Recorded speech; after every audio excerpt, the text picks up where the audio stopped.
what we are attuned to, what we're looking at, will determine what we see, which time, which space, which condition, which frame. Now, multiply this by infinity, take it to depths of forever, and you'll still barely have a glimpse of the reality of it. Insane.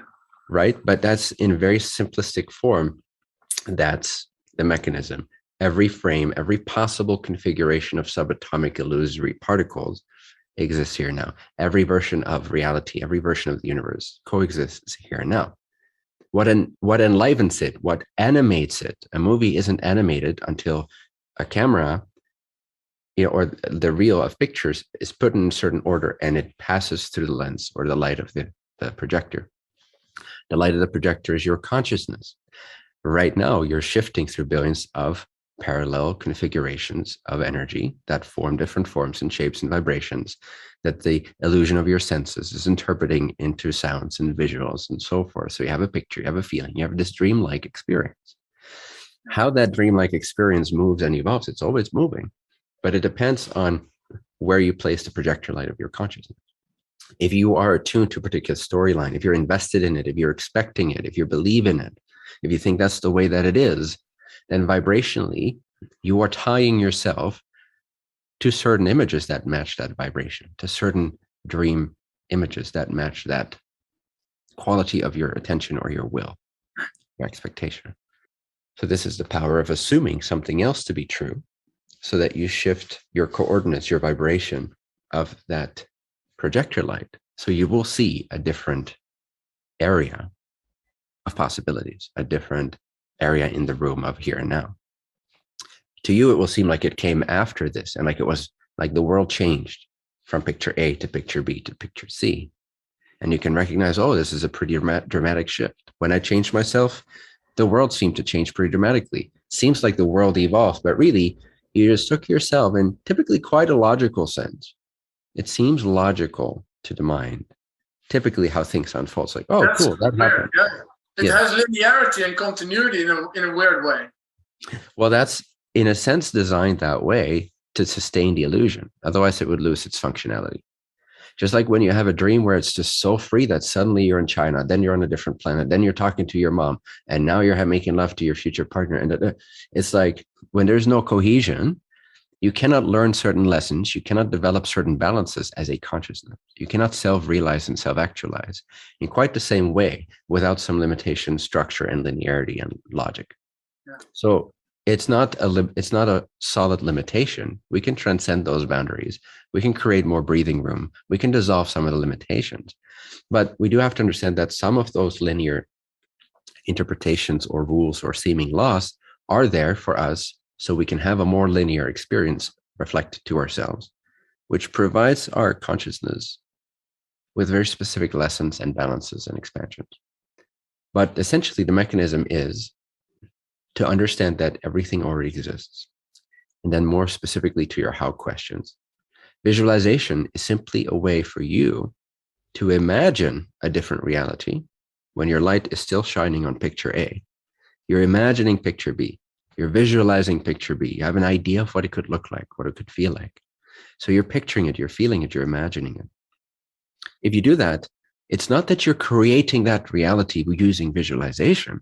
Is that you're now feeding the projector light of your consciousness the coordinates, the vibrational coordinates that it needs to be tuned into, the frequency it needs to resonate with, so that then the mechanism of which pictures run through its light can change. So you're not creating the reality you're going to shift into by visualizing it. You're giving yourself the coordinates, you're giving yourself symbols and feelings so that your consciousness can begin to resonate with that frequency, which then will shift you into the reality that already exists, the picture that already rests in that same eternal mansion of the here and now. The Lord's mansion has many rooms. Which room you enter depends on your vibration, your frequency, the coordinates, your state of being, what you assume is true, and so forth. Visualization is simply a tool to give to yourself to kind of overlap your desired picture on top of the picture that you've currently are witnessing, so that you start to shift your vibration instead of just observe what seems to already be here physically. And now because then we're looping our vibration. We stay dialed into the same frequency. We don't change so much. Therefore, our reality doesn't seem to change too much to what we want. Yeah. But if we give ourselves a picture, something tangible, now the mind creates sort of a resonating chamber around that symbol, so that that consciousness that we are can begin to assume that state, that feeling of that reality. And that's what will shift us into perceiving that which already exists parallel to our current frame. In the same here and now, there's no space or time in this dimension. Does it? Well, I'd say both. Yes, it does matter a little bit what we imagine, but it's not about what you're visualizing as much as it is about what that implies, right? I could picture, let's say I want to win the Champions League in soccer. Now I can picture, I don't want that, by the way, but let's say I do really want that. I feel like, okay, that's in my soul's path. That's calling me forth. That's really like, it's what I want to learn. It's what I want to express. It's what I want to engage with. It's what I want to try. Now I can visualize me holding that cup or the trophy, or I don't even know what it looks like. I think it's a cup. I can picture that. Now it's not about that picture. It's about what me holding that cup implies to me. What it feels like or what it implies? Well, it's very closely connected. What it implies is how I'll feel. But it implies, me holding the cup implies that I won the Champions League or whatever league. It means that, you know? So if I can visualize me holding the cup and what that feels like, I am now shifting my internal coordinates for consciousness to match an entire reality that implies everything that needs to occur for me to get to that point. So now I'm activating that journey. I'm activating that parallel timeline. But you might as well become a great actor instead of that Champions League winner. Do you mean even in the case where you desire to be a Champions League winner, you become an actor? It might turn out that you become an actor. Yeah. Yeah, absolutely. Absolutely. That's why it's not about the image. It's about the feeling of accomplishment. It's about the feeling of completion. It's about the feeling of fulfillment. It's about that feeling of what my soul's calling forth for is already accomplished. I have it. I am it. That's who I am. Now then, yes, it might throw you for a loop. That's why it's important to not be too insistent upon what you think you want. Yeah. Because you don't know, in most cases, exactly what you want. You just know the symbols that comes closest, that you're translating that feeling of the wish fulfilled. It might be a totally different trajectory. Now, sometimes it's exactly the same or almost exactly the same, but often it will kind of detour you into something unexpected. But nevertheless, the end result is what you desire, and it is what is calling you forth. So the symbols, the visualizations, they're just the coordinates that help you tune into them.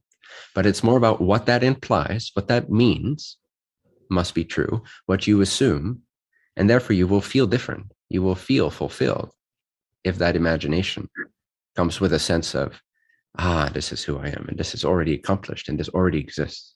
And now having the conviction and faith that by attuning myself to that vibration, it has to show up. Might be in a slightly different fashion. Might be exactly the same, might be slightly different, might be very different. But I know that what I truly desire will then come forth at an accelerated pace. Nice. And it doesn't matter if it's like Bashar says it also. I think Abraham even says it also. It doesn't matter if you're very specific, as long as you tune into that higher version of what you came here to do. Or does it matter? It can matter in terms of it can make an additional difference, but it doesn't matter on the whole, and I wouldn't worry about it. Cool. I do like what Abraham says. Like, if you really are feeling good about your state and you are already convinced of it, then by all means, continue to specify it with no insistence.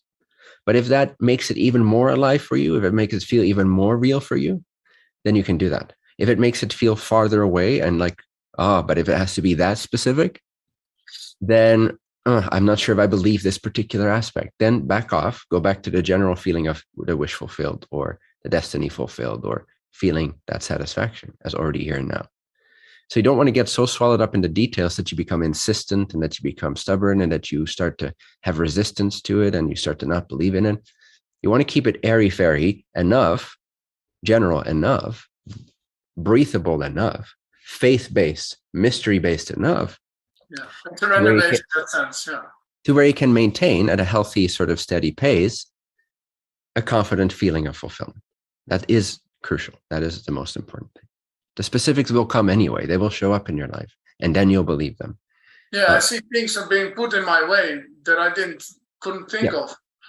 It's kind of like this. If you're in your car and you want to hear jazz, that will fulfill you. Now you don't know exactly what song is going to play, but you do know the coordinates to the jazz channel. Yeah. You're not going to go to the blues channel or the hip hop channel. You're going to go to the jazz channel. Now then you'll be surprised. It might look different. It may be a song you didn't expect or that you don't even know yet, but you do know the vibe you're going for. That's kind of very similar to this. Now you can get more specific. You can start a Spotify account and look up exactly the song you want to hear. And sometimes that's delicious to do. But if you get too insistent while you're still just kind of driving in your car and you cannot control what they play over the radio, you're not at that level with that particular topic in your life, it's much better to just turn on the jazz station. At least you know you'll be satisfied. Now from there, it'll open up new avenues to download a Spotify account and remember the exact song you were looking for. But that will come. Makes sense. In other words, it's better to tune into the jazz station and let it surprise you and let it satisfy you than it is to have the specific song in mind, not know what it is. And because you're so worried about it, you're like, and you're hearing all these fragmented songs and then you're on the hip hop channel again. It's better to just tune into what you do know feels good. What you do know is the general direction and anchor in that vibration of fulfillment.